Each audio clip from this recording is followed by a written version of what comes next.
Jesus derramou seu sangue na cruz. Ele morreu. Morreu por você, mesmo você não merecendo isso.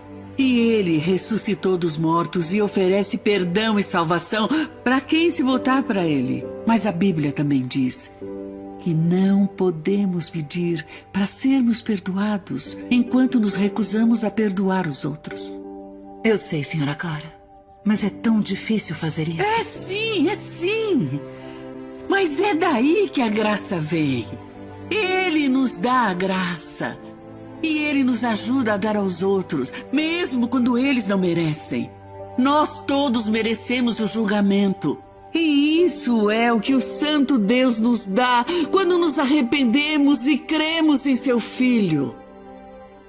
Eu tive que perdoar o Liu por umas coisas. E não foi fácil, mas isso me libertou.